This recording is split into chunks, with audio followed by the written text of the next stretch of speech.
It goes to a bigger, wider question in my mind because I don't want to jump too far ahead, but it was very similar to Blaney's in the sense of, Blaney was more dominant in the round of 8 than say Ben Rhodes was, where he was kind of more surviving and getting the best out of his day, and then just win.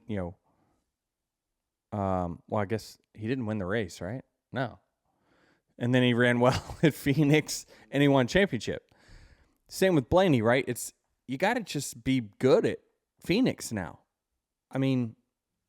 Is that the new riddle to winning a championship? You got to be good the final 4 races. You got to get to the round of 8 and then just be good the final 4 races. It appears that riddle works. It's just focus on a couple races.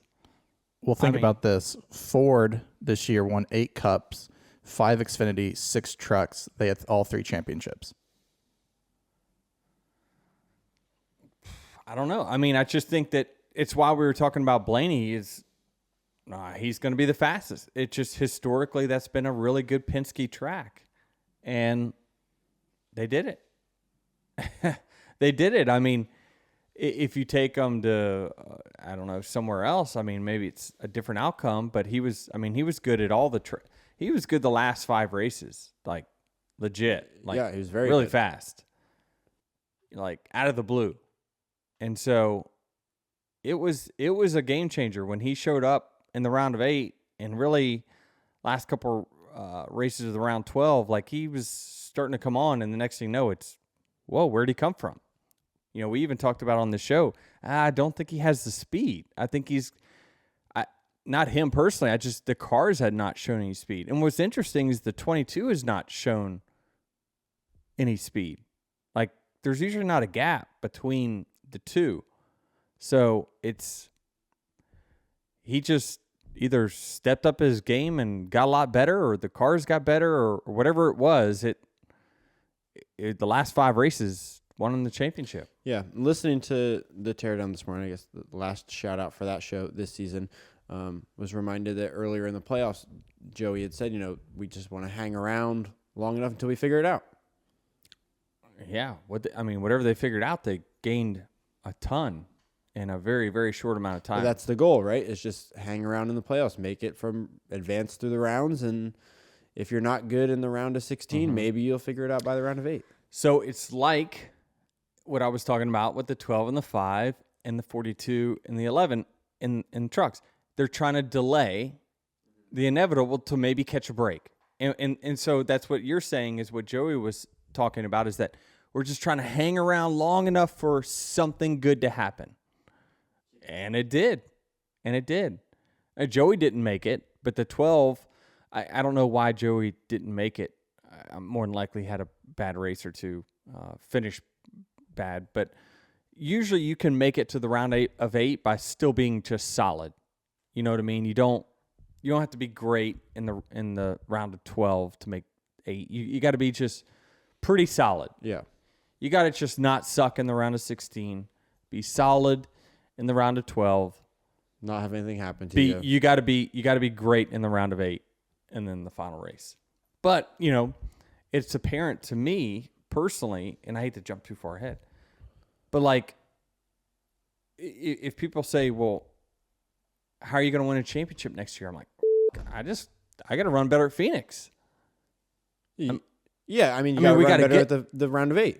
You run good through the round of 8. We ran good enough. We ran good enough to make it. The mechanical failure kept us from making it. Sure, well, I'm including that. But it doesn't matter unless the 11 team, gets better at Phoenix. It doesn't matter. Again, we can win 35 races. It doesn't matter. You if you're not really, really good at Phoenix, none of this matters. Right? Correct. So do you up how much like sim time and stuff on Phoenix in the off season? Yeah, what's the recipe to getting better specifically at Phoenix? You got to figure it out. There's different ways you can work on it, but like I look in general, and Truex was somewhat up front, but we just weren't that strong. generally speaking. Like even Seabell didn't qualify his normal, and in the race he was okay. I was watching plenty of SMT, and the 12 is still stronger, much stronger than he was in the long run. So it was going to be difficult. So it's interesting. I mean, we knew the format. We've always known this format, but it was just, this is the first year that, in my opinion, the Ben Rhodes and the Ryan Blaney's, where they just got good in the last couple races and won the championship. Like when I say good, they got great. They didn't get good. They got great. And won. And so can you just hang around and get past some of these summer races and whatever and just win it in the end? Is Coke Zero Sugar the best Coke ever? I know that's a bold question, but it's got that irresistible taste to back it up. Well, when you've got an irresistible match like zero sugar and 0 calories, something sensational is bound to happen. It's like when me and my co-host Jared team up to make a podcast. It's too bad you can't taste with your ears, because Coke Zero Sugar tastes so amazing, it's hard to put it into words. But hey, that's my job, at least on Mondays. You have to taste it for yourself. Coke Zero Sugar, the best Coke ever? I thought that the race kind of played out how it looked like practice was going. Even though we did have an extended practice this weekend, the 12 car had the most speed, it seemed like. Then it was kind of the 20. And I thought that the 24 and the 5 were going to lack a little speed. I think you had even seen in William Byron's comments, or someone at Hendrick's comments, about the lower downforce package. They're not as good. Their cars aren't as good. They don't have as much speed. Just outright speed and long run speed. And I think that kind of showed up on Sunday. I thought that the 12 was methodical, making his way to the front.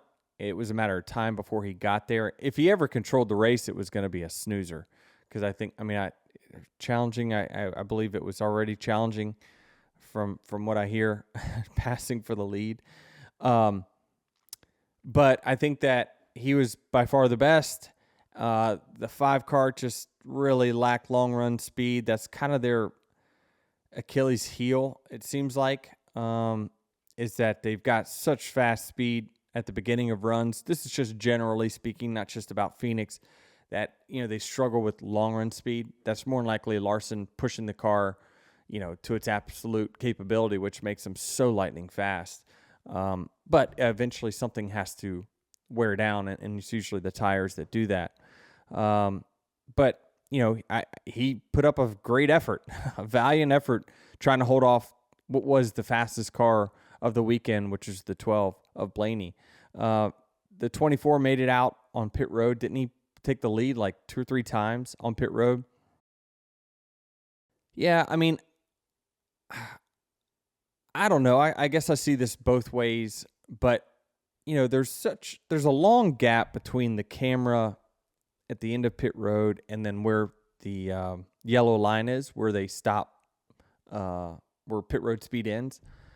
Do we have to give the number 1 pit box that big of an advantage?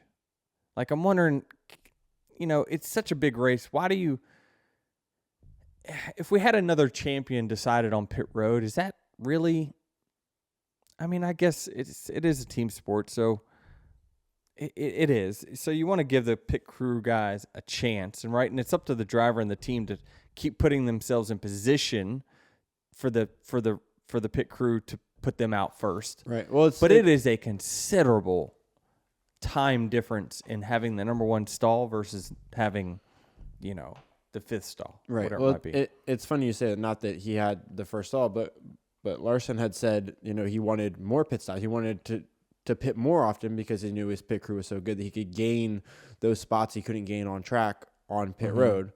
However, ultimately, the guy who did come out on pit road first on the final caution was not the winner of the race. Right, which that's why we saw a great battle there, right? Is that, I think we kind of knew that the 12 team had definitely gotten better, but I just didn't think that they had the all-out speed that the 24 and the 5 had. The 5 had most top-end speed, I felt like. The 24 most solid, like fast and solid. And then, then the 20 and the 12 after that. And it kind of played out that way. And, like Larson's saying, that's why they love cautions, right? They love cautions because they're going to gain spots on pit road, and then it fits their car's handling characteristics as well, which is to be fast on the short run. So they're always going to want more cautions, because it just fits kind of their MO of what their bread and butter is. Same with the 24. Once he got out of the lead, it appeared he wasn't really that strong, but he just had the track position and was able to keep it. And his pit crew just kept giving him more and more chances, which that really is how the regular season played out as well, is that, he would just keep himself in the top 5. And, again, he led a lot of laps too. Let's not discredit that. He led, I believe, over 1,000 laps this year.